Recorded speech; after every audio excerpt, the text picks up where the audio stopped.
Olá, gostaria de dar as boas-vindas a todos que estarão nos acompanhando nesta webinar e fazer uma pequena apresentação a respeito da We're contextualização. going to do a brief presentation and there was a period of intense restrictions in the sweeteners. So our mission was to update the professionals in the field of health in this topic. And in order to finish our timelines, our agenda for today, we will close the year as we started it with the association, the ISA, in order to provide solid information about these topics, the recommendations and the regulations regarding the use of sweeteners with low or no calories from the perspective of from a global perspective and the Brazilian perspective. I would like to introduce the International Sweeteners Association, with whom we have been working for many years already. This is an international organization, a non-profit organization, and their goal is to represent the suppliers and users of low-calorie and no-calorie sweeteners. The ISA is recognized by the European Commission and regulatory bodies, both at a global and national levels, as well as the WHO, the WHO, and it also has the role of non-governmental observant or rapporteur in the Commission. And for those of you who do not know this association, I would like to introduce the Brazilian Society for Food and Nutrition. I am the representative of this association that has the goal of disseminating the knowledge regarding food and nutrition in order to promote a better exchange between those who are working in the field. Beyond this exchange with national scientific organizations and international scientific associations also as its goals. So after the presentations, the introductions of all our speakers, we can start with the presentations. We are going to have, first of all, Mr. Ahmad Khan, who will discuss the discrepancies in dietary and clinical practice guidelines on low, no-calorie sweeteners used worldwide, the role of robust methodologies. Mr. Ahmad Khan is a senior research associate from the Department of Nutritional Sciences in the University of Toronto, Canada. His main focus for the research is the connection between the sweeteners and the development of diseases such as diabetes. His analysis and meta-analysis are used for very rigorous studies, and they contribute enormously to the development of the guidelines of the ISA and the Organization for the Prevention of Diabetes. Before I leave the floor to Dr. Ahmad Khan, we will have a service of interpreting into Spanish and into English and Spanish, so that everybody can follow this seminar. You can choose the language at the bottom of your screens. You also can mute the original audio. If you have any issues with this, do not hesitate to send a message through the chat of the Zoom application. We invite you to send your comments and questions through the questions Q&A section of Zoom. So, Mr. Khan, the floor is yours.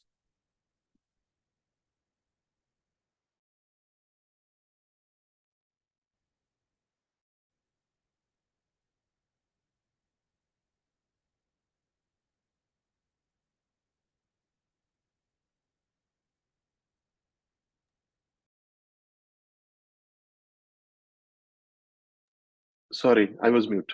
So I'll start again. Good morning, everyone. I'm Tausif Khan. I'm here from Toronto, joining from Toronto. It's minus 14 degrees centigrade here, so quite cold. So I hope the weather is much better over there. So, So my presentation today would be on the discrepancies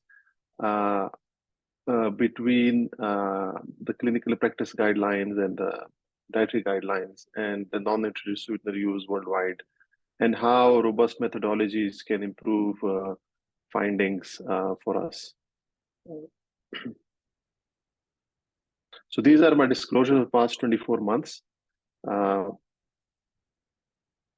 And so there has been universal recommendations for sugar reduction, dietary guidelines and practice guidelines around the world, which have recommended reduction in energy from free or added sugars to less than 10% of energy or less than 5% of energy. So the left side, you can see the dietary guidelines. On the right side, you can see the clinical practice guidelines. They match very well. So something about non-sugar sweeteners as a strategy. So if we reduce calories, how can we actually use non-nutritious sweeteners in their way? And what do guidelines say about non-sugar sweeteners and health? So clinical practice guidelines for obesity, diabetes, and heart disease are universal in recommending non-sugar sweeteners. I'll call them non-sugar sweeteners here because WHO used that terminology, but it can be non-nutritious sweeteners, low-calorie sweeteners, artificial sweeteners, so they're different names used by different people. But over here, I'll just use non-sugar sweeteners. So recommended non-sugar sweeteners as a strategy for sugar reduction. And if you see, they're all recommended for reduction in risk of these diseases. However, when we go to dietary guidelines, so the dietary guidelines for Americans actually does recommend it for short-term weight management and the reduction in calories. However, the WHO recently, in May 2023, released their guidelines, and WHO suggests that non-sugar sweeteners are not to be used as a means of achieving weight control or reducing the risk of non-communicable diseases.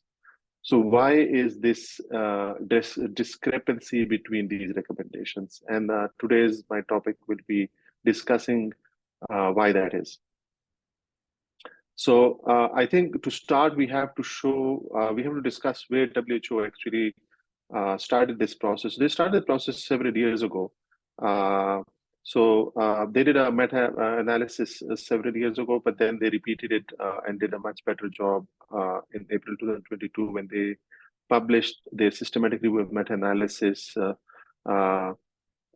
online. It was very well done. And then from that systematic review meta-analysis report, a guideline report was created, which is the WHO guideline, which came out. The draft guideline came out last year, and then the actual final guideline came out this year. So what is well, in summary, so I'll now discuss the results in the meta-analysis. And the randomized controlled trials mostly showed benefit. So there was a reduction in body weight. So I'll go, and the meta-analysis was of 55 randomized controlled trials, which they found. So just to highlight, they showed that body weight with the use of non-nutritious non-sugar sweeteners reduced by 0.71 kilograms, and this is consistent with compared to overall or compared to sugar comparison. So this was very consistent result. Similarly, energy intake was reduced with the use of non-sugar sweeteners. Around 1,000 kilojoules or 240 kilocalories, which is a significant amount. And also sugar reduction was there was sugar reduction in non-nutritious sweetener group. Overall, what they said, and this is their words, that non-sugar sweeteners had lower body weight and BMI at the end of the trials. Coming to the second point, that non-sugar sweeteners also exhibited a significant reduction in energy intake. And also that non-sugar sweeteners may be effective at assisting the short-term weight loss. So this was in their meta-analysis report. And this is very consistent with other trials. So this is a Rogers paper came out 2 years ago. And they looked at 29 trials with 2,000 participants, and they show a reduction in body weight. On the left side, if you can see, these are meta-analysis of various trials, and also energy intake, which is consistent with WHO showed.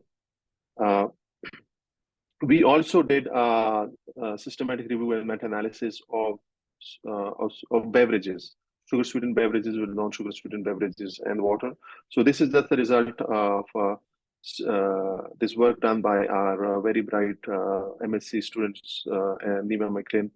She's a dietitian, and what she showed in her paper was that if you replace sugar-sweetened beverage with non-sugar sweetened beverage, you see reduction in body weight, BMI, body fat percentage, and also liver fat. And this was a significant result. It was published in JAMA Network Open. So very consistent with what the WHO showed. Now, WHO report also looked at cohort studies, observational studies, or case control studies. So what they showed in those is a consistently increased risk of weight gain, BMI, incident obesity, incident type 2 diabetes, CVD mortality, CVD events, and there was no change with coronary heart disease, but increase in stroke also. So they showed mostly increased risk. And what they said was the results from prospective cohort studies suggest the possibility of long-term harm in the form of increased risk of obesity, type 2 diabetes, cardiovascular disease, and mortality. Further research is needed to determine whether this effect is genuine or result of reverse causation or residual confounding. And I'll come to this, why that is important. So on one hand, you see a consistent reduction in the risk for randomized controlled trials, but in cohort studies, they show the opposite result. And is that true, genuine, or not? So there are concerns of how WHO went from evidence to conclusion. So what they did was they gave more weight to in the recommendation to the prospective cohort studies, and it ignored established hierarchy of evidence. So what happens is this is a pyramid in which if you go up, your certainty of evidence increases and the risk of bias is decreased. So randomized controlled trials are at the top of the different types of studies, and cohort studies are below that. So cohort studies cannot establish causality. They can only infer associations. Causality means if this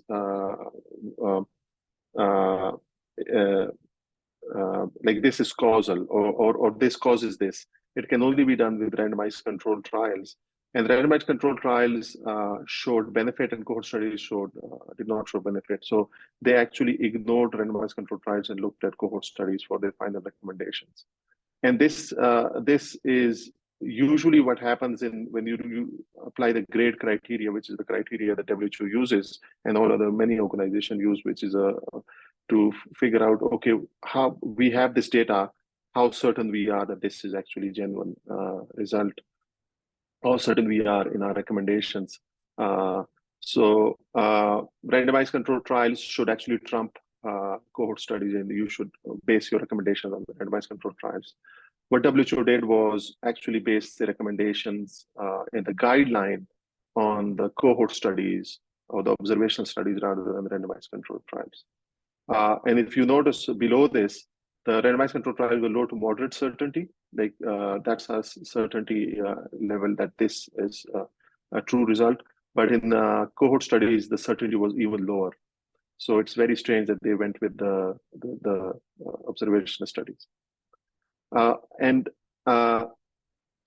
the second point was that they also disregarded trial evidence that included long-term studies. So what WHO said was that there are discordant results with randomized trials and prospective cohort studies. However, the small amount of weight loss that we see with the controlled trials are short-term and are not relevant to, or may not be relevant to the effects of long-term non-nutritive sweetener use in the general population. So what they are saying is these are short-term studies, these trials. So actually, these do not represent actual long-term intake. However, that is not true. If you look at, so on the left side, you see this chart where all the trials are. So most of the trials are small, 6 weeks or smaller, 6 weeks to a few months or a month on average. But there are trials which are 6 months long, 12 months long, and even 2 years long. And when they reported these results, they also looked at interaction, and there is no effect modification between short-term and long-term studies, meaning that the results were not different. So there are trials which are up to 2 years, or more, and there are several trials which are more than 1 year long. So actually, the trials also included long-term follow-up and weight loss. Furthermore, WHO results recommendation relied on prospective cohort studies, which are prone to bias and cannot infer causality, which I actually explained. And this goes against conventional understanding of nutritional research. This is not how we do things. And best practices in evidence synthesis. And also, no sound biological reasoning was given for the benefits that we see in trials. How do these benefits in the long term convert into harm?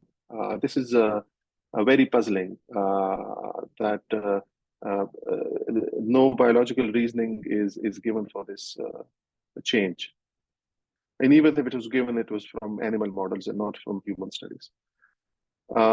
And secondly, they discounted evidence from prospective cohort studies with applied methodologies to reduce bias. So there are some studies which actually reduce bias in prospective cohort studies. They relied on prevalent prospective cohort analysis. I'll explain how that works.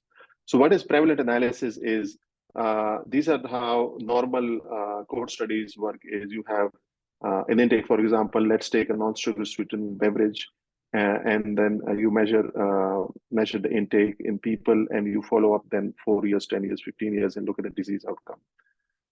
The assumption is that they're taking the non-sugar sweetener beverage for throughout this life. Even if you take their 24-hour recall or food frequency questionnaire, the assumption is that they've been taking that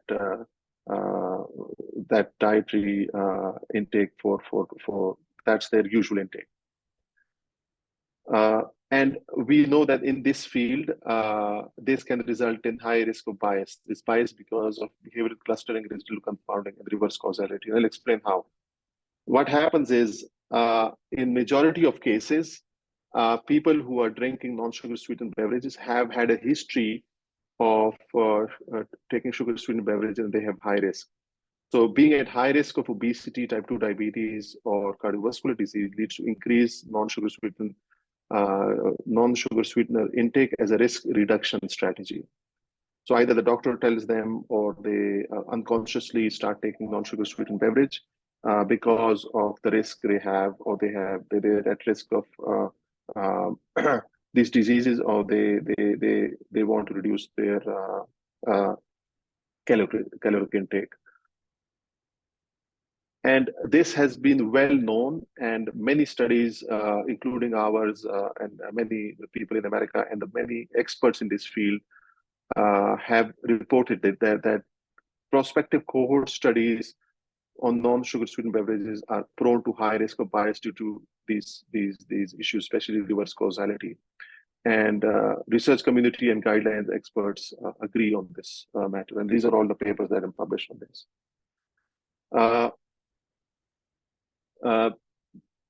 The report actually, the meta-analysis of WHO actually said that we need to know if it is genuine result or reverse causation. However, when the guidelines came out, WHO said that these can be contributing factors, but we cannot dismiss observational studies solely on the result of reverse causality or residual confounding, which was strange, which was different from what they reported in the meta-analysis. So are there any robust methods that can control for this risk of bias or this issue of residual confounding in cohort studies? So this is a prevalent analysis, which is the issue. However, there is a way of controlling this is by substitution analysis and change analysis. So what substitution analysis is, you look at people who switch from sugar sweetened beverages to non-sugar sweetened beverages or similar. And for change analysis is you look at people who increase or reduce their intake of non-sugar sweetened beverages. I would take the example of beverages because they're easier to measure, but generally you can do this with sweeteners, non-sugar sweeteners themselves also. So I'm just giving an example of the beverages. And we did this work. So Jennifer Lee was a master's student. Now she's doing a PhD in our department. She did this analysis where we put all the studies together. So this is a pre-specified comparison. We looked at substitution analysis where sugar sweetened beverages was substituted for non-sugar beverages with the intended substitution. Then for comparison, we also look at standard of care, sugar sweetened beverages to water, which should show the similar result, and then water to non-sugar sweetened beverage. So you can look at this in studies which have reported this. And then change analysis, those who increase or decrease their intake of non-sugar sweetened beverages. And this was a systematic review and meta-analysis. We looked at all the papers we found, and we did a statistical analysis on this. So for intended substitution, which is sugar sweetened beverages, you people who are taking sugar sweetened beverages, if they switch to non-sugar sweetened beverages, what will happen? And this is in cohort studies. What we showed was that it led to reduction, associated with reduction in body weight, obesity, cardio CHD incidence, CVD or cardiovascular disease, and total mortality. And not a single outcome over here showed harm. So that's very interesting to note here. So all these greens means benefit, and non-green means non-significant result. And when we look at standard of care sugar sweetened beverages to water, similarly reduced, which is expected for many of these outcomes. And the reference substitute water non-sugar sweetened beverages, and because they're calorically equal, there shouldn't be any difference, and we didn't see any difference for body weight, obesity, type 2 diabetes, and stroke. And change analysis, when you increase or decrease, so people who increase their intake of non-sugar sweetened beverage, we showed reduction in body weight and waist circumference. How this works is if they were taking one beverage, now they take two beverages, they somehow reducing their calories somewhere else. So that is how you see that body weight reduction. So what we did was we put everything together in one plot. So these are prevalent analysis. So this is a chart showing overall result for body weight, waist circumference, all these outcomes. And these red one are the prevalent analysis reported by the WHO meta-analysis. And they show harm for obesity, type 2 diabetes, CHD, stroke, mortality.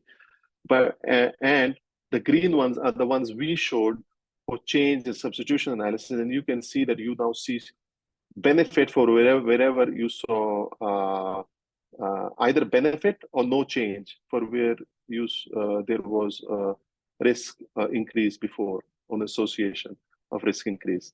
And also we see a body weight reduction in change substitution, waist circumference, which matches the results in the trials.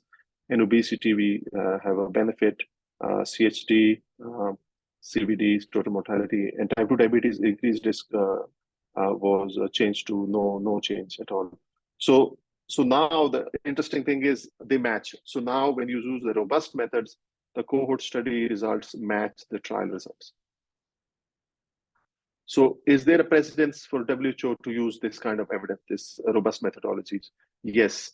In WHO, in 2015, commissioned a systematic review meta-analysis of saturated fat and chronic disease or non-communicable diseases. And at that time, they called for replacement nutrients, like there should be substitution analysis that needs to be done. And recently, 2022, early 2022, they actually looked at it. What actually does the saturated fat replace, and how does that affect the risk of disease? Replacement with animal protein or carbohydrate or MUFA or PUFA. So, and that evidence is already established, and they actually reported this. So there is precedence of using this. We actually told WHO regarding these these robust methodologies. However, they were not incorporated in the report.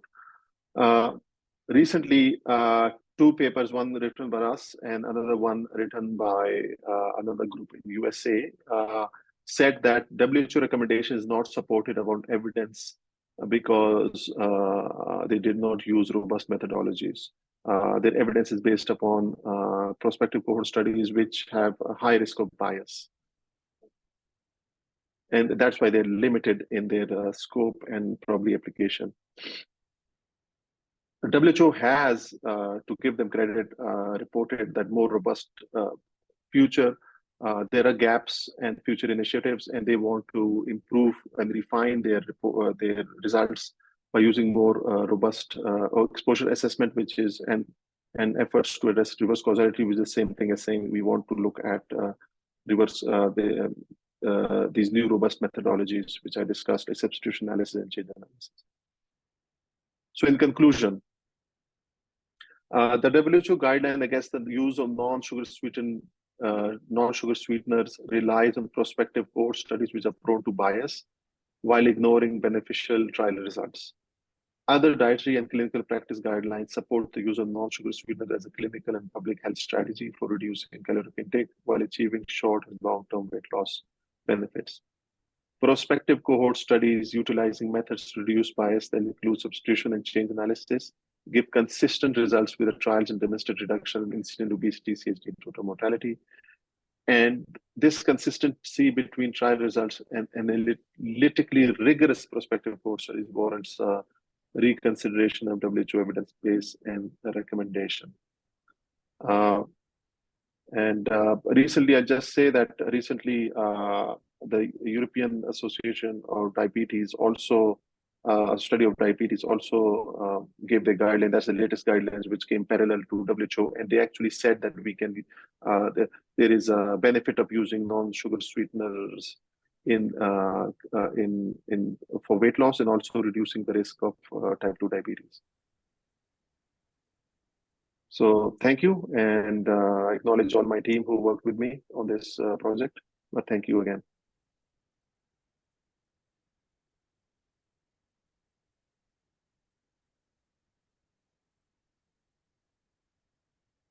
Thank you, Dr. Ken. Na sequência, convidaremos a doutora Luciana Lancha para proferir a conferência. Guia local. Como podem os adoçantes sem ou de baixas calorias fazer parte de uma alimentação Thank you very much. How can we take into account that sweeteners, no-calorie sweeteners can be part of a balanced diet by Luciana Lanches. This is the next presentation. She has a master in nutrition. She's from Brazil, and she has a PhD in this area. Thank you very much, Dr. Luciana. You have the floor to be able to make your presentation. É prazer estar aqui com vocês. Primeiro, eu gostaria de agradecer ao convite da ISA para poder participar desse encontro, trazendo tema que é tão importante, né, de discussão para todos nós. Thank you very much. It is a pleasure for me to be here to talk about this topic. I'm going to talk about how no-calorie sweeteners can be part of a balanced diet. Nowadays, we know that a significant part of mortality has to do with chronic diseases. These diseases are closely related to lifestyle, including diet, physical exercise, tobacco, alcohol, and stress. These matters are related to our habits. In this regard, it is interesting because as medicine has evolved, if we look at the brown part on the graph, there's a significant reduction in death due to specific reasons, but at the same time, we have more deaths related to diseases that should be easier to treat. In principle, they're related to habits. different to genetic diseases, for instance. This is going to increase in the future because people are going to live longer, and the longer you live, the more consequences on your health from your lifestyle. In this regard, we live much longer than before. The projection that we have for 2050 is that there will be more than 36 million deaths due to non-transmissible diseases, commutable diseases. The four main causes will be cardiovascular diseases, cancer, diabetes, and respiratory chronic diseases. We also have to be careful with diet, with our physical activity, our stress, tobacco, alcohol. This will allow us to prevent more than 20 million deaths. Brazil is far from this. In 2 years' time, it will be number 6 in terms of people over 60. We have to take this into account. For instance, with regard to BMI in Brazil, we have a significant amount, 32% approximately, who suffer obesity, 34% who have overweight, and only 30% of the population has the right weight. For this reason, we have to draw attention on this matter. Even children and teenagers are suffering from obesity and overweight. More than 33% of children in Brazil suffer overweight or obesity. We are here at the lowest part of the evolution since 2005 until 2009. We can see the shift, the evolution between different ages. Children 7, 8 have more obesity, moving from a 3% to a 16% approximately. So this is very concerning. In this regard, there are several challenges when it comes to dealing with these chronic diseases, diabetes, cardiovascular diseases, metabolic diseases, obesity, etc. 50% of people regain weight after a year. 75% don't really implement a real change in their lifestyle. And in the literature, we have seen that in many cases, diets make you fatter. So those who follow a diet for a long term end up gaining weight.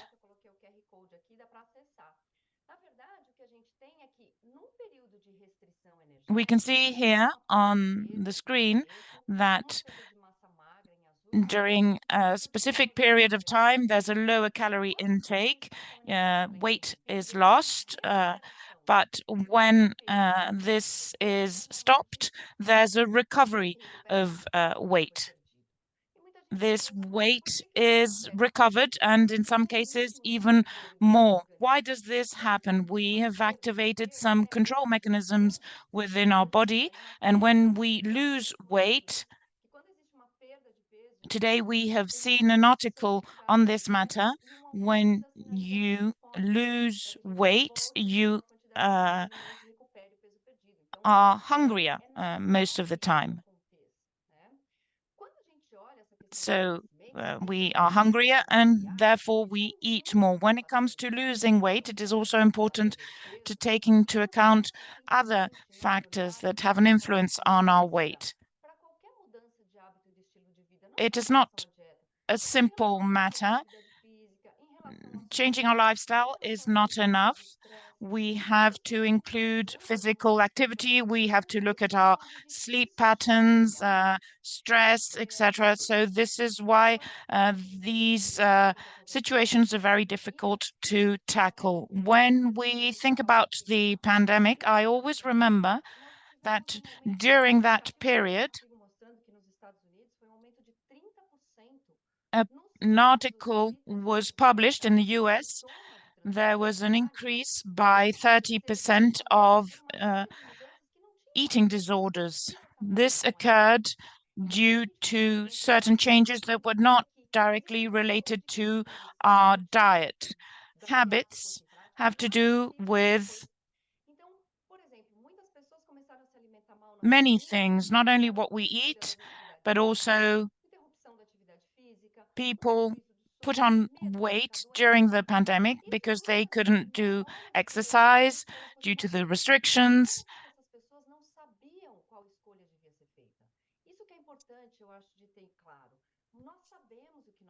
They took some bad decisions. Sometimes we don't know what to do.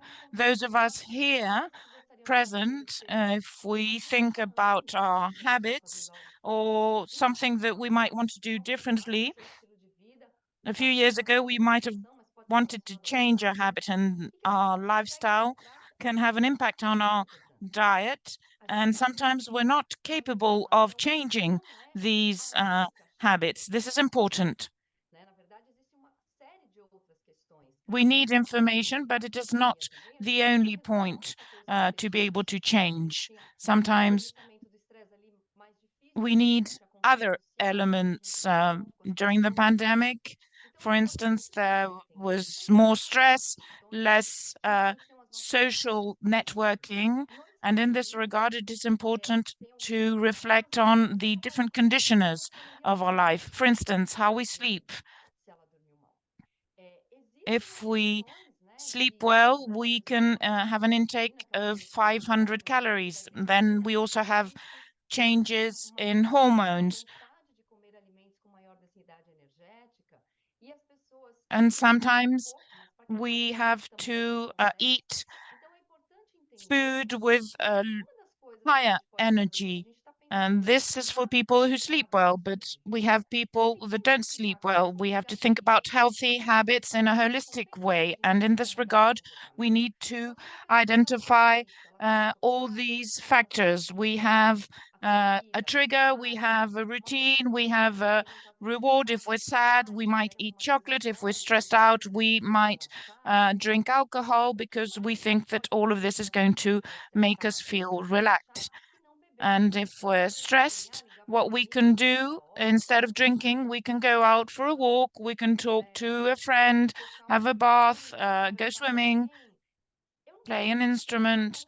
There are other options. These options are the ones that work. These are reasonable. If we think about the skills that a professional should have to be able to push and encourage this change of habits, it is important to understand that it is not only about a person doing one thing or another, losing weight or increasing exercise or getting up earlier. We have to be able to help these people through active listening, empathy, being present, not judging. Sadly, these skills are not widespread among professionals. The majority of people who help us with this, that seek for help in this regard when it comes to losing weight, know more or less what they should be doing, not judging. This is very important. This is one of the pillars when we're talking about eating disorders treatment.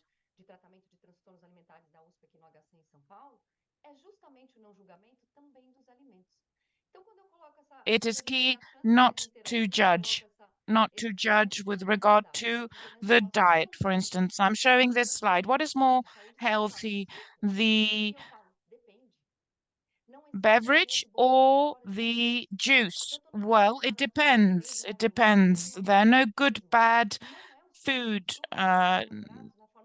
with no context. It depends if you're cycling, if you're doing certain things, because carbs are processed in a slower manner. They have to go through the liver to be able to be turned and reaching our muscles. So this doesn't mean that we all should drink beverages, sweetened beverages, when we go trekking, for instance. We need to have the context. We need to have the information.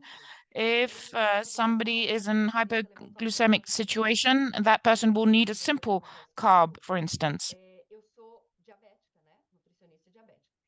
I'm diabetic, Várias vezes tive crise hipoglicêmica. Não tem uma situação que eu esteja num congresso, num curso, num evento, que eu abra a bolsa ali para and maybe I'm at an event or a congress, and I might go out for lunch,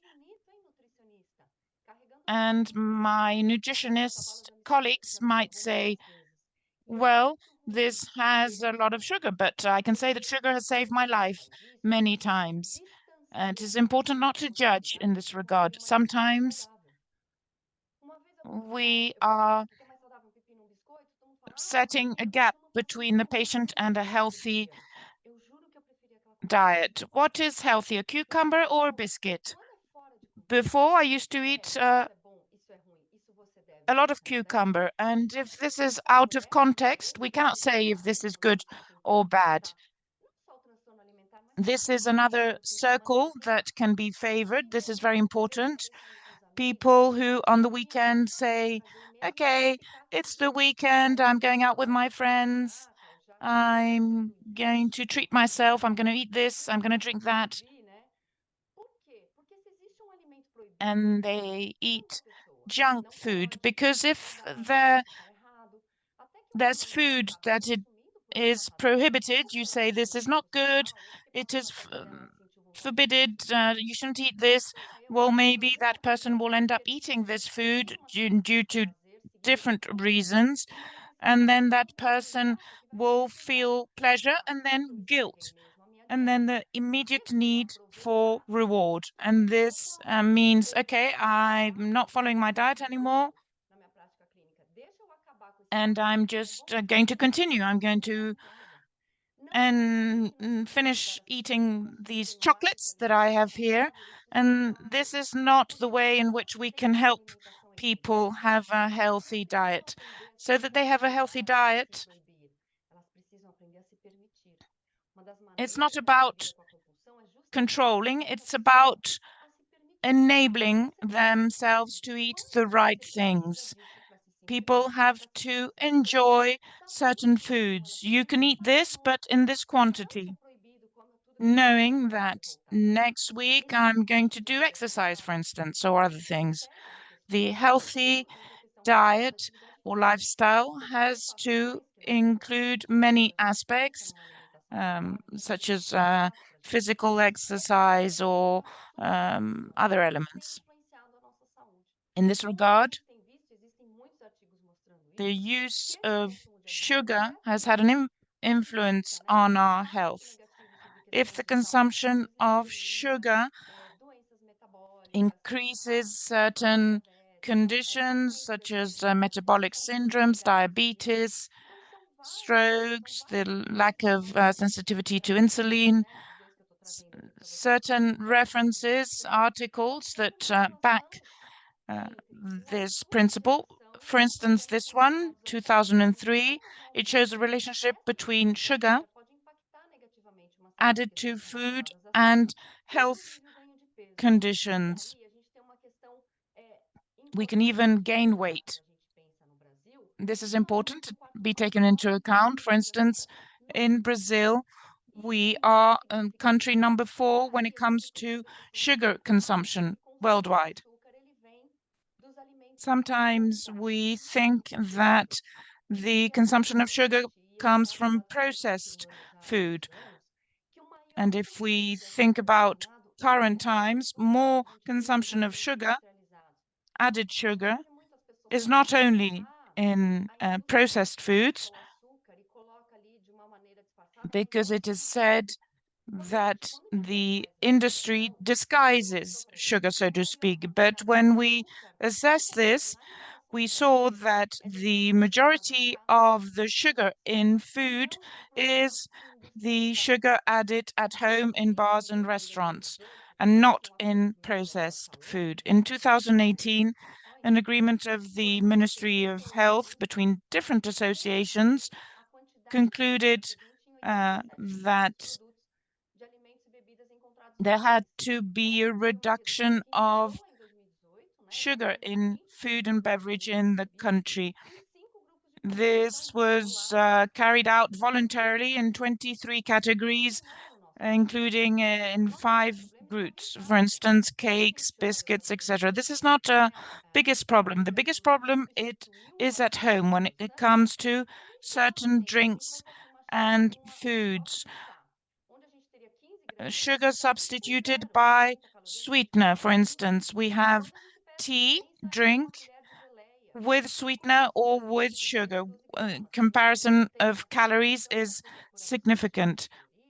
When we're talking about jam, we can also see the difference in calories. We have this possibility, this option. This has been widely discussed, not only for diabetic people, but also regarding weight management and obesity management, which is a global disease.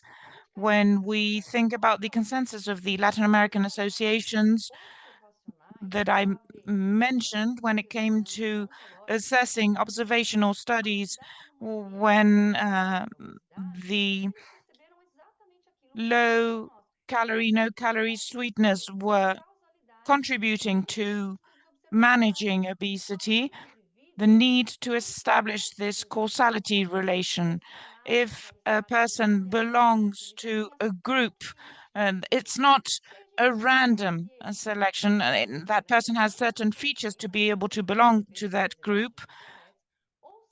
By using sweeteners, they manage to control weight, or maybe once the problem, a health problem arose, that person started using sweeteners. So the cause effect cannot be established. This is confusion. There's a lack of solid scientific evidence to be able to confirm this.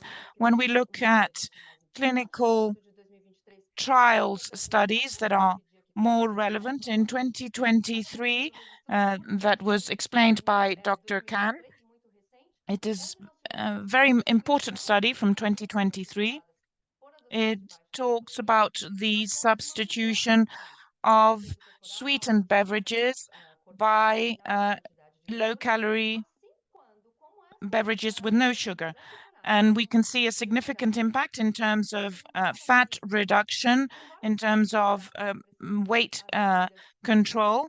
These beverages were substituted by water. When these beverages are substituted by low-calorie sweetened beverages, the significance was greater. There's no big difference between water and sweetened low-calorie beverages. In this regard, the significant conclusions of the meta-analysis of 17 trials, the use of low-calorie, no-calorie sweetened as a substitution of sugared beverages was associated to the reduction of weight, the reduction of BMI, and the reduction of body weight. And there was no difference when it comes to substituting these beverages with water. This is a recommendation that we've heard. Okay, let's drink water then. This won't work in the clinical practice. It is not easy to have a person used to sweetness give up on this. If we have a strategy, as Dr. Khan explained, reduction of energy intake that will lead to a reduction of body weight associated to a change in lifestyle, then it is very important to have this tool for clinical practice. There are other different studies, longer. In this case, this one was a randomized controlled trial, 52-week weight management program. It was very interesting because the beverages were substituted by water and no calorie, low calorie beverages. We saw that during the first 2 weeks, the weight loss was very similar in the case of water and NNS beverages. Then afterwards, and during the next period, with weekly encounters and different cognitive sessions related to healthy habits and lifestyle, up to the last week, we saw that the weight reduction was sustainable. After that, it continued. During these sessions, there was a significant focus on the change of habit.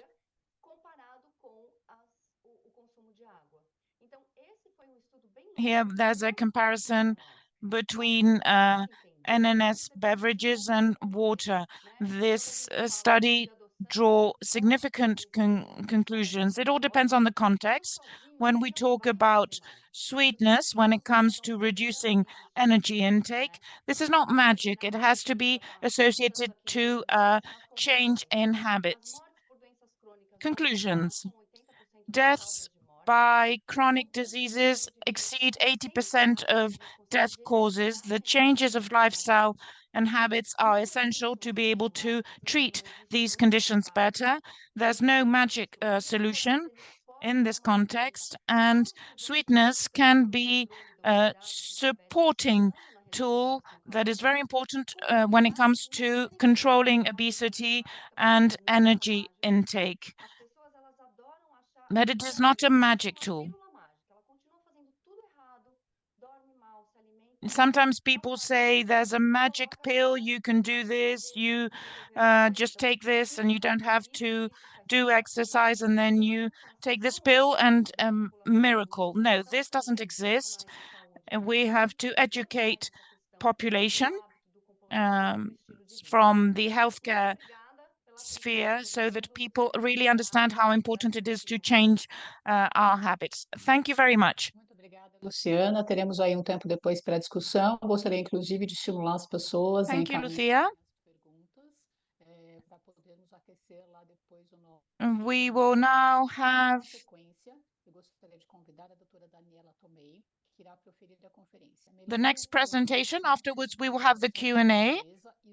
Ms. Daniela Tomei will be doing the next presentation. She's a chemist, expert in biochemistry. She's a specialist on regulation and food science. She's the director of Meta Regulatoria. She works with food and food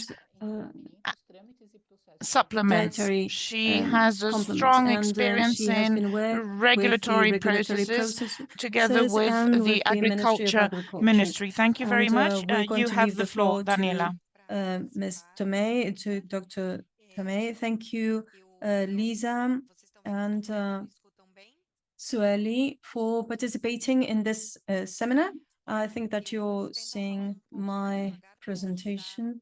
I will try to speak somewhat slowly, and if I am too fast, just let me know. The idea today would be to discuss the improvements in the legislation related to sweeteners for table sweeteners and dietary sweeteners in Brazil. We have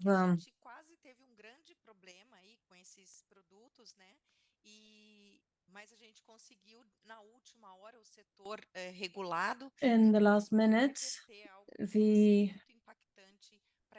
sector managed to reverse something that could have had a great impact for the population in Brazil. We're going to discuss first the categorization of these products in Brazil before 2023. The classification of such products as final products was under the Agency of Health Monitoring, and they have been regulated since 1998, where people started using food for special needs or for specific populations or with nutrients restrictions. And within this category of regulation from 1998, we had the dietary sweeteners, the ones which were the ones that didn't have any calories. The sweeteners were included in a subcategory for the restriction of saccharose, glucose, and sucrose. And this was a product that needed to be added to certain diets that needed a sugar restriction. In 2005, there was a new regulation about table sweeteners, and this regulation was based on the need within the sector of innovating in order to bring to Brazil certain products that could be connected to sweeteners. Before then, the sweeteners were only no calorie sweeteners, and these were additives. But there was a change in the need coming from outside of Brazil that were a sort of product in between sweeteners, non-caloric sweeteners and sugars. So we had this new product that tasted favored by the end consumers. And we had a regulation for this product connected with this type of blends. Also, we had this big cut or adjustment of the previous regulations. There was no real change in the definition of the products or the sweeteners that can be used or their components, their ingredients, but there was a sort of adjustment. This is why we had this draft, this decree, this royal decree that regulated the sweeteners classified as sweetening products. These were included in a particular regulation, the 723/2022, where we include the different table sweeteners. Here, I set up this timeline indicating the main regulatory timelines for this classification of products for this category. So in 1998, we had the dietary sweeteners. In 2005, the table sweeteners.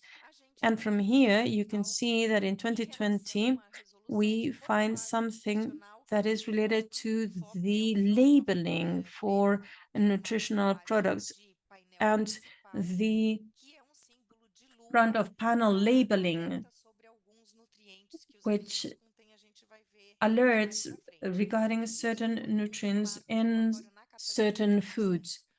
This was a legislation framework related to sweeteners, which up until 2020 were covered by an umbrella, the umbrella of the food products.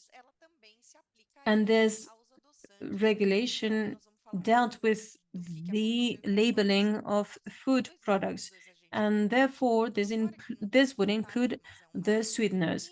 In 2022, we had this major change in the regulation that really had no impact because it was a mere adjustment. And in 2023, a new classification was set up based on the framework that was created in 2020. The FOP labeling legislation came after a big debate among the population, and this was based on the legal resolution that was submitted to the criteria of the population.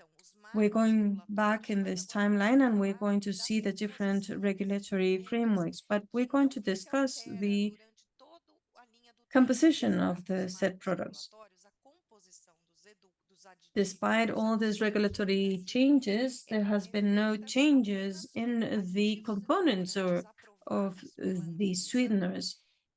this is only related to the sweeteners, additives based in Directive 211 from 2023. This could include both dietary sweeteners and table sweeteners, with and without calories. So this these ingredients or these components, these excipients that have been approved by the ANVISA, we can see those that are in the market now. Those products approved had already passed a safety approval, and they had also been approved by a scientific committee related to the WHO and the food index that assesses the products in terms of the intake throughout the life of a person. They establish the acceptable intake on a daily basis. And this means that all the products that we use in Brazil have passed this assessment, and also in terms of the quantities that can be used on a daily basis. So when the ANVISA approves any of these sweeteners, since the safety has been already established, we understand that the sweeteners have gone through two screens, one made by the JCFA and another one from the National Agency of Health Surveillance, and the excipients acceptable for the table sweeteners, which include both sugars and sweeteners. It's important to note that some of these, such as dextrose or fructose or glucose syrup, are not compatible with dietary sweeteners, which are meant for people, for the population having some dietary restrictions. Therefore,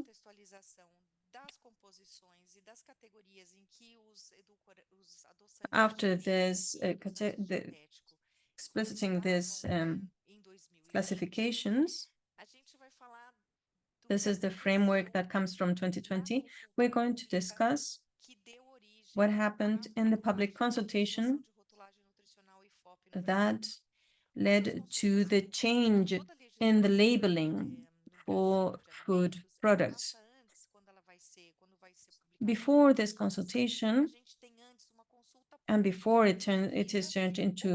before a law is approved, is passed, there needs to be a public consultation. So the different organizations and stakeholders, consumer associations, etc.,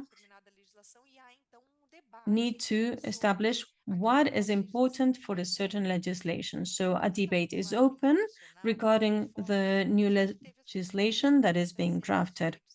So with regards to this labeling, there were several public consultations, 708 and 709. This moved later onto the legislation so that any food, solid food in Brazil that had 15 grams of added sugar or a quantity above 15 grams per every 100 grams of food, or we'll have in this labeling this magnifying glass that states that it has a high level of added sugar. When the sweeteners were below this amount,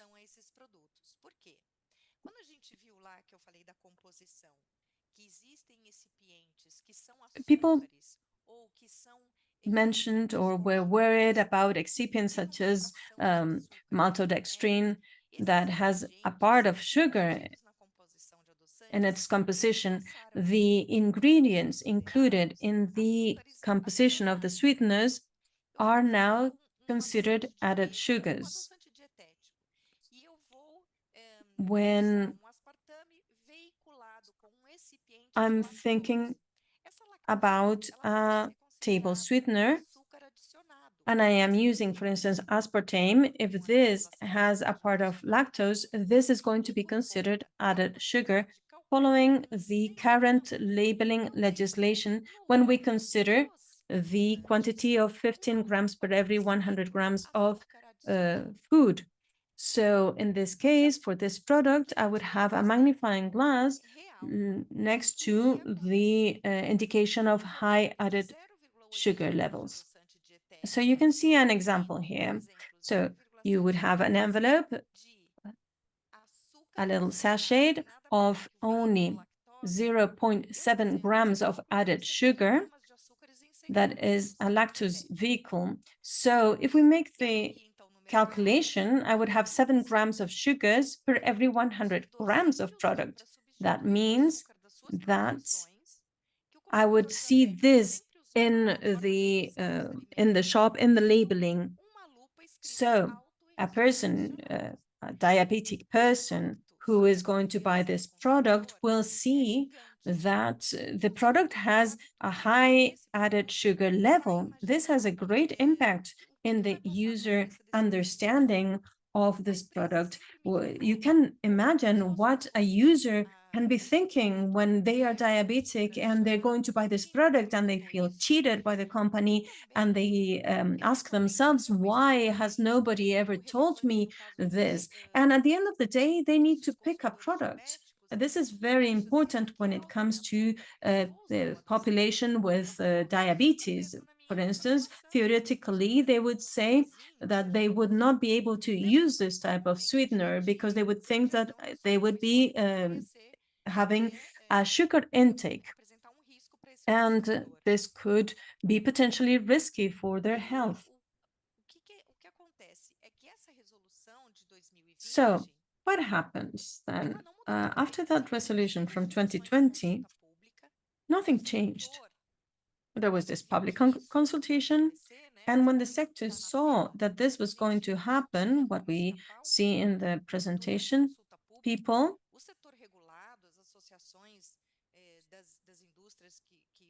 all the associations and all the stakeholders, the diabetic associations, the manufacturers of sweeteners, they spoke up and they said that this could not happen, that there was really a very low intake when using one of these little sachets, that people would not be having such a high intake of sugars if they used 1 or 2 sachets a day. It didn't make any sense to put this fear in the mind of the end users.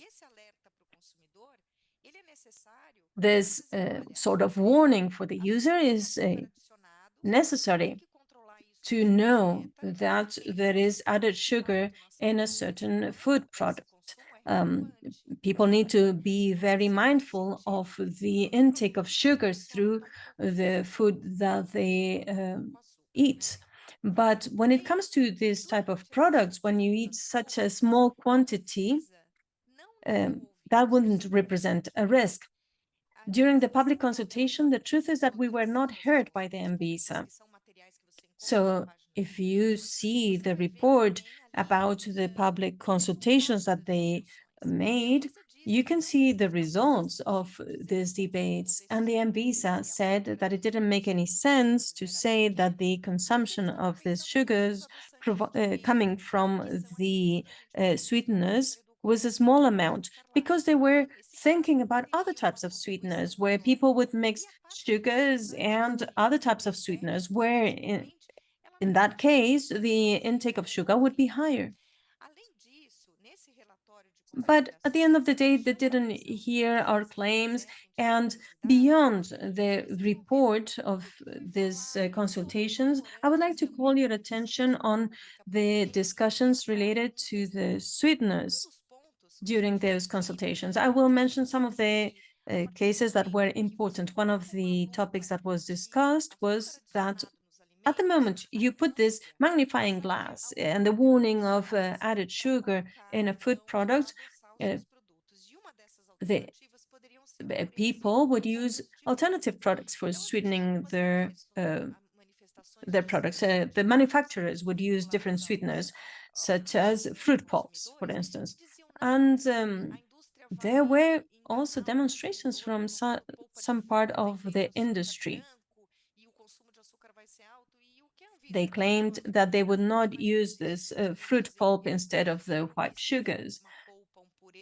And some people said that they preferred to use fruit pulp or an extract of the fruit instead of the white sugar. And now the fruit pulp is not considered as added sugar.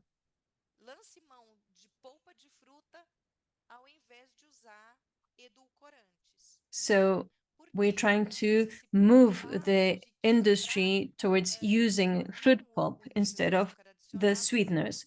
Why is this happening? Well, the Anvisa was concerned and wanted to reduce the amount of sweeteners that the population had. In Chile, we saw that they also used this warning sign of the magnifying glass, and this is why the Anvisa wanted to supervise the risk in having a higher intake of sweeteners. And we do not dismiss the possibility of including labeling that states that the sweeteners have been added to the product. I just wanted to show you how the use of sweeteners connected to a certain health risk is always part of these debates.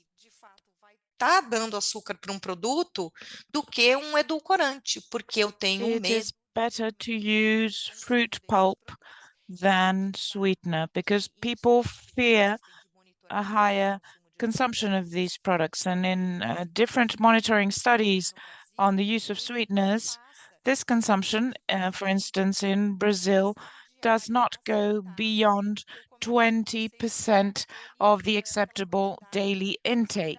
That quantity that is considered to be safe for the use of sweeteners. So this fear doesn't really make sense, even if there's an increase of the intake of sweeteners, because this warning seems to be exaggerated. We have different approaches to this debate. Once again, recently, the news on aspartame was published.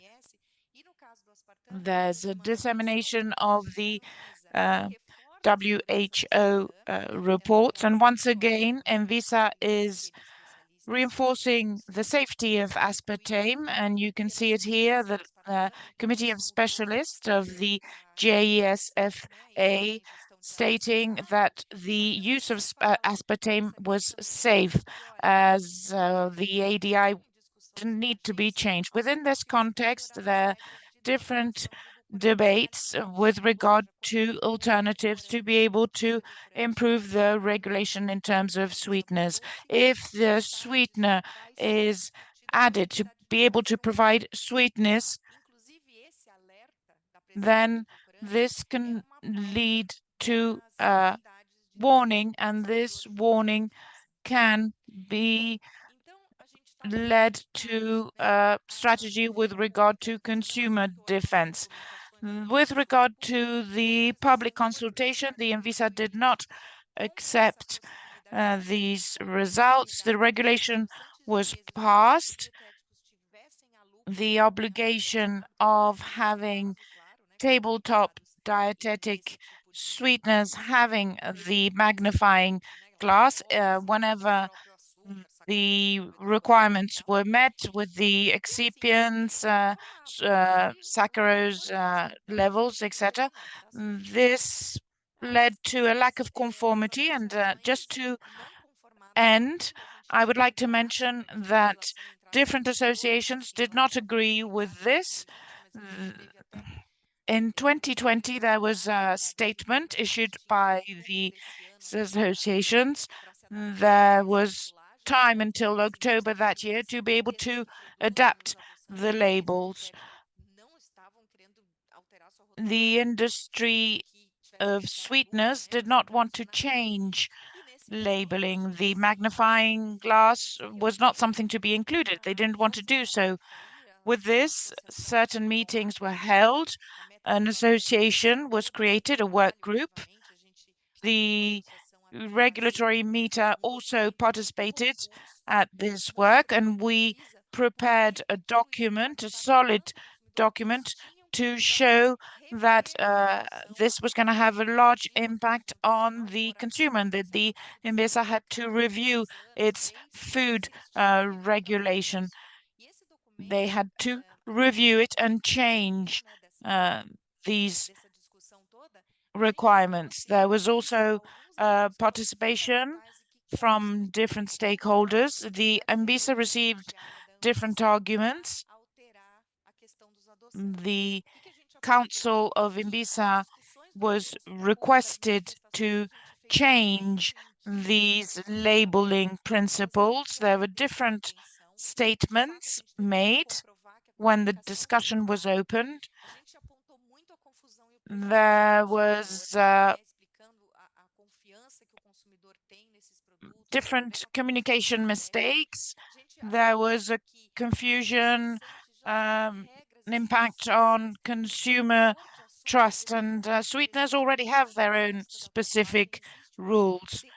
The presence of sugar is associated to specific labels, specific products that specify this with regard to their use, especially in terms of smaller proportions, and for those foods aimed at special use, it was not necessary to add this magnifying glass. In many cases, we were talking about food for special means, the low quantity of sugar, of sodium, for instance, should not lead to including the magnifying glass.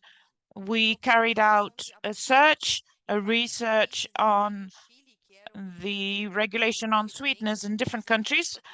Chile was the reference for INVISA when it comes to using the magnifying glass, and in this regard, this is considered an additive, and this is where the solution to the problem came. At the end, the INVISA heard us, and they understood that they couldn't continue with this solution, so they reclassified the diet and tabletop sweeteners not as food, but as formulated additives, taking into account that additives are excluded from this resolution of placing the magnifying glass. Once the correction of the categorization was made, well, the additives are exempt from the FOB.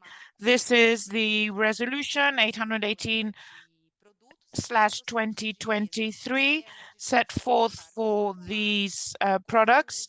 The sweeteners are considered food additives with a specific use by consumers, and dietetic sweeteners don't include saccharose, fructose, or glucose.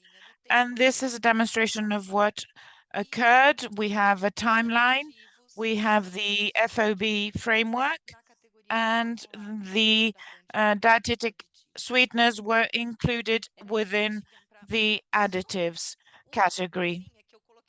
One last thing that I wanted to mention, I've included this at the last minute. I think it is important for the industries that work with sweeteners. We are launching a new public consultation on food and additives, and there's consultation with regard to approving certain ingredients associated to fermentation, extraction, or concentration aimed at sweetening food. So those products that haven't been classified or substances that haven't been classified as additives can be classified as a new ingredient in Brazil. This is a small warning. It can also lead to the development of new products. And that's all on my behalf. Thank you very much. I remain at your disposal for any questions. Thank you, Daniela. As your presentation has been very interesting. Congratulations to all the speakers. We have different comments. Congratulations from different people for your presentations. We have a few questions. All the contents and presentations will be available on the ISA webpage. This material, as I said, would be available on ISA webpage. I have a question for Dr. Khan. Due to the conflict, the discrepancy between regulations,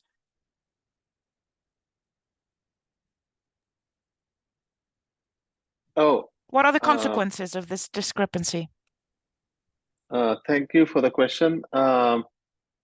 So, yeah, that's an issue, that there is a conflict. However, I think eventually over time it will align. WHO takes time. I think maybe in 10 years' time or 5 or 10 years' time, they will revisit this recommendation and come up with a different recommendation, probably, most likely because new evidence is coming.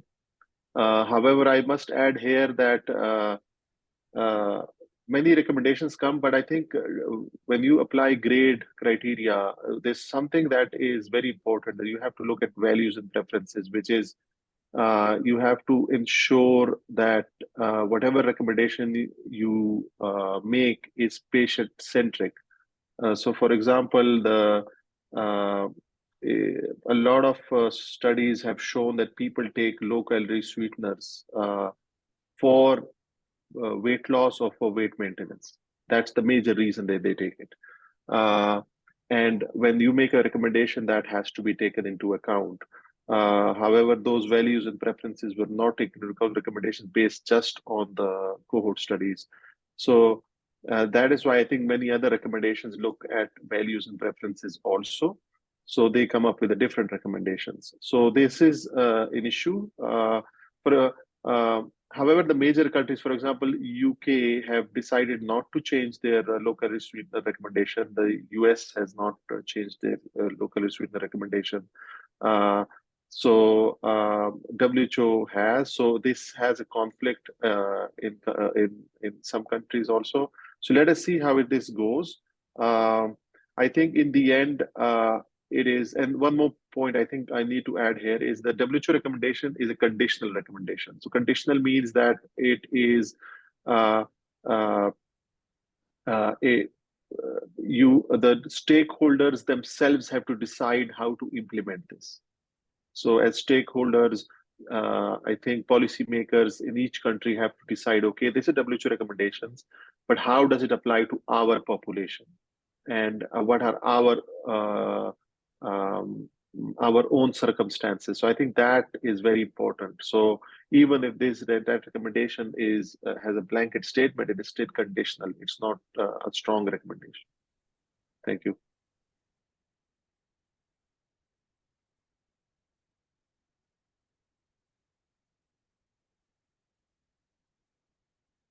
Obrigado, Dr. Ken.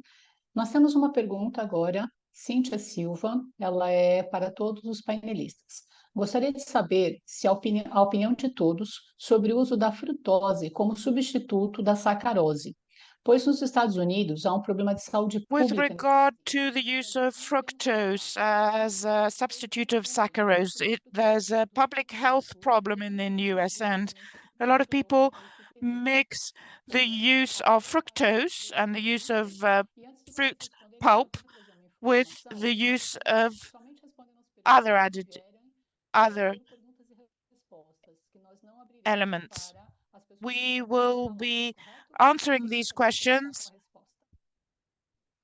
The answers that we have, the questions, sorry, that we have received on the chat, because we're running a little late, running out of time.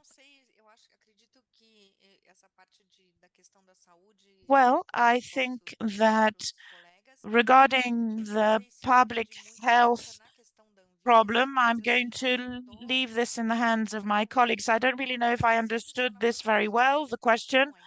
The fructose for ISA, if it is industrially prepared for the food industry, this is added sugar, as with saccharose. So we do have specific regulations. It is like the magnifying glass. It has the same impact in terms of warning the consumer. Yes. I'm not sure if I understood the question. Maybe you are referring to the fructose syrup. This might be a more sensitive question in terms of health, because sometimes we interpret that the fructose syrup has consequences, and some people think I don't have to eat fruit because it includes fructose. But if we're talking about fructose syrup, it provides fructose in large quantities. This will be processed by our liver, and depending on the use, this can have an impact on our health. It is different if we're talking about added fructose, saccharose, for instance, or sugar, or the fructose coming from fruit. It is different. In Brazil, the consumption of syrup is not as significant compared to the US, for instance. Maple syrup is widely used in the US. It is part of the American diet. In Brazil, as I was saying, people don't generally consume syrup on a daily basis. So we're talking about different contexts.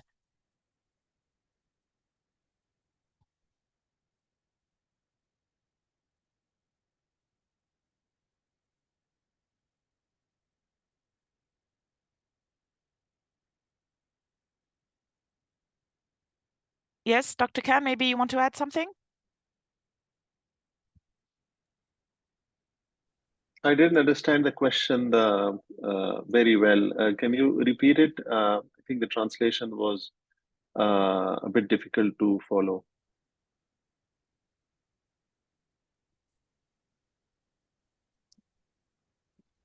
Cíntia, ela está nos perguntando sobre a questão da frutose. Yes. The difference between fructose and the impact on public health, because it can be a problem in the US.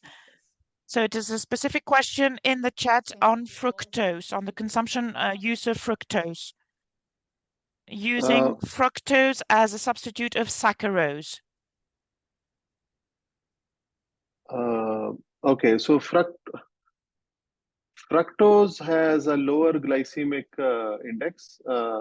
However, it is still sugar, and it is included in the. So when you say less than 10% of free sugars, fructose can be included in that. Small amounts of fructose, our own research, which we have published, is that small amount of fructose, for example, an apple has enough fructose which can help improve some glycemic response and help also increase the uptake of glucose and its digestion. However, excessive fructose can have issues, especially in increasing fatty liver and leading to uric acid increase and gout. So those are problems. So fructose reduction is also part of the strategy of sugar reduction overall. So fructose is not a good alternative in that manner. And fructose individually cannot be found in nature. It's always with the glucose usually. Glucose, fructose are usually found together, or it's sucrose. So I would look at fructose as an alternative. And too much, and it's also, it has issues with the digestibility. When you have too much fructose, it can lead to stomach upsets. So that's also an issue with the, if you have just fructose in a solution.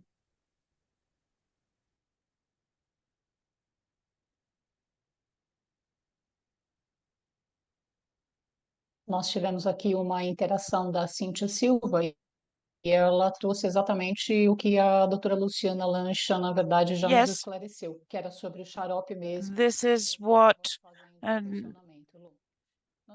Luciana had explained, that maybe the concern has to do with syrup. We have two questions that are related for Dr. Daniela. I will ask the questions. The first, is there an estimate with regard to the use of sweeteners? Can you talk about also the second question, the intention of changing the statement on sweeteners? Well, yes, as for the first question, moonfruit and ulosi, these two ingredients were submitted to approval by Anvisa. The request was denied. This has been published. These two ingredients have been rejected. Why have they been rejected? We don't know exactly why. This is Anvisa's opinion. What is the forecast in this regard? The forecast is that these products have to be approved in the food codex.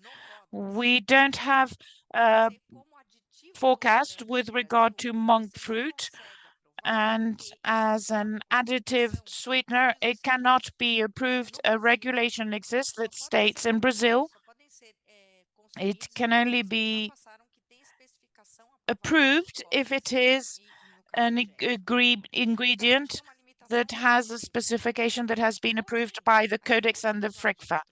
This is what the regulation states. It is important to explain that the text that belongs to the public consultation is important. Of course, we need to have a holistic approach. This opens the possibility of us approving this because the industry has this demand. There cannot be a block. In this regard, any possibility of public consultation can be carried out, and we can request that these ingredients are approved with technological aims to be able to sweeten food, but taking into account that in Brazil, with the status of ingredient and not additive, if there's a shift in the codex classification, it is approved like a sweetener additive, then this will lead to a change. Whatever is stated in the codex is what is valid. When it comes to this approval as ingredient, I don't really know why this was rejected. Maybe the company didn't prepare the documentation properly, or there was concern in terms of safety. Anvisa understood that there could be concerns, and maybe this has to do with the analysis assessment methods used. They have to be according to regulation, but there is no specific forecast unless there's a protocol for this request. The second question.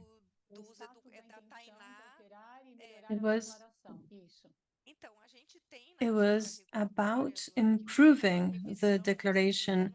Well, there is a regulatory agenda that includes a revision that is foreseen already about the FOP and we have to remind the fact that the labeling in Brazil is related to Mercosur, because they have a technical committee and division that is in charge of the labeling of the food products. So we need to see what the trends for that labeling regarding the sweeteners is. We need to hear what they're doing in Mercosur and understand if they're already discussing this in order to make decisions for the future. Well, that was all from the participants. Those were all the questions that we had. And I would like to give you 1.5 minutes to each of the speakers so that they can give us their final words. Mr. Khan, Dr. Khan, if you want to take the floor.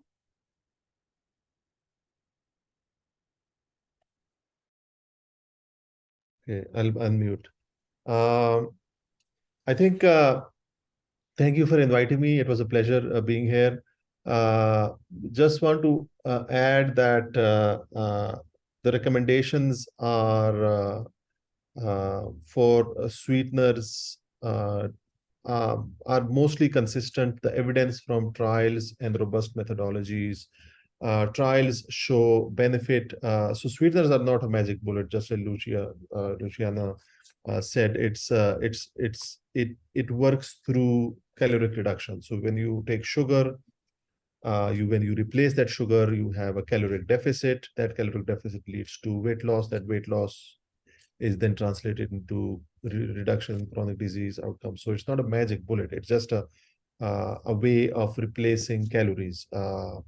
And you can do it with water too. You can do it with I think any other way. However, sweeteners give a very is an option for people who are used to sweet things and they still want sweet things, but then you have these sweeteners which can actually provide that caloric deficit.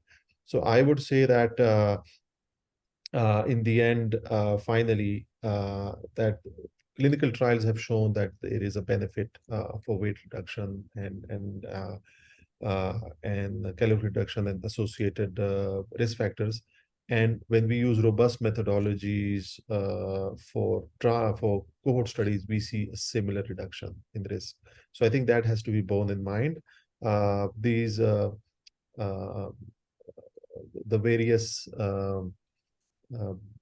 guidelines would keep changing. However, they will follow evidence. I don't think we need to be too concerned of what WHO said, because they still said that it is a conditional recommendation. So we have to take that into mind. And you in Brazil, you have to look at your own circumstances of how this fits your own circumstances. So thank you.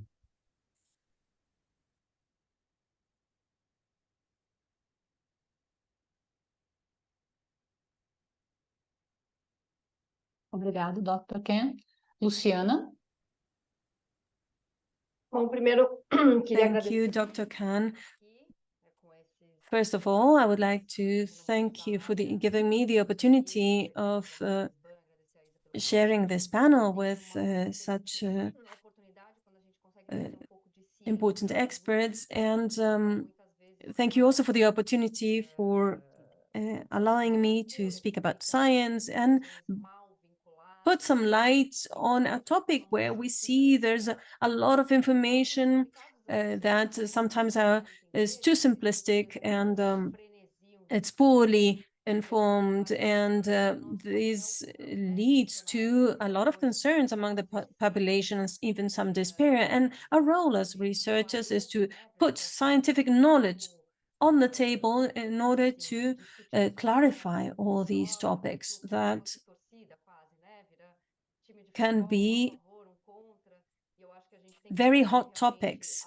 There could be a lot of controversy, and what we need to bring to the table is scientific knowledge in order to really know what can be good for the population, for patients, and leave aside this sort of polarized debates where people can get further away, further removed from finding sustainable solutions for their lifestyle. So as a final message, I would like to say that people should trust regulatory agencies. There's a lot of pressure, and sometimes there's some political interests behind regulatory bodies are serious organizations. So if they allow for something to be sold in the pharmacies, in the supermarkets, it's because the products have been approved by a serious governmental agency. So do not fail to give credit to these agencies, because otherwise we would be in an environment that is science less or not based in science. And we really need to understand that there's serious knowledge behind all this. We need to understand that each circumstances, each country is different. And the important thing is to make sense out of what we hear. We need to understand what really makes sense. For instance, when I got married, my husband used to say, "What's for dessert?" And I always asked him, "Why? Why would you need a dessert?" I wasn't used to having a dessert in my family, and now he couldn't understand that we didn't have a sweet after lunch. It's difficult to break this type of habits. We need to understand these particularities of the habits of each person, but always through the respect of what the regulatory agencies say. But I would like to touch on what Luciana has mentioned regarding the agencies. She says that we need to trust regulatory agencies, and I think that is right. I think that we need to trust also in these agencies and in the dialogue with these regulatory agencies, because when we do have the scientific knowledge and we know that science is leading and showing us the path, we need to be heard by these regulatory agencies. And in this case, when we talked to the Anvisa, there was a time where Anvisa was receiving a lot of information from different sources, and there was a lot of pressure put on this organization, and some of this pressure was quite biased regarding the use of sweeteners. So there was a lot of background noise. But when we had this scientific research with solid references to the existing literature, then we could give better arguments. We are not presenting biased information, but really solid scientific information. And this is the way we can have the regulatory bodies listening to this arguments. And one thing that I would say to the academia and the scientific field is that we really need to trust science in order to address the regulatory bodies, and Anvisa in particular, because what we see ahead of us is a sort of demonization of the use of sweeteners, and whether low or no calorie sweeteners. And oftentimes, what we need to say clearly is that there has been an assessment process, an approval process, and for that, we need to bring solid scientific knowledge to the bodies. And again, I would like to thank the ISA again for inviting us to this meeting. And I will leave you my contact details here so that you can reach out to me anytime afterwards. Well, thank you very much. I would like to thank all the speakers for their wonderful presentations. I would also like to thank all the participants in this webinar for their contributions and for their replies to the questions. So on behalf of the ISA and the SBAN, we want to thank you all for being here with us today. And as I said at the beginning, this is going to serve as the wrap-up of all the activities that we have held throughout 2023. I want to remind you that all the information presented here will be available in our website, and you can also reach out to us if you want to ask for any further information. So thanking you all, I want to wish you a good day. Thank you very much.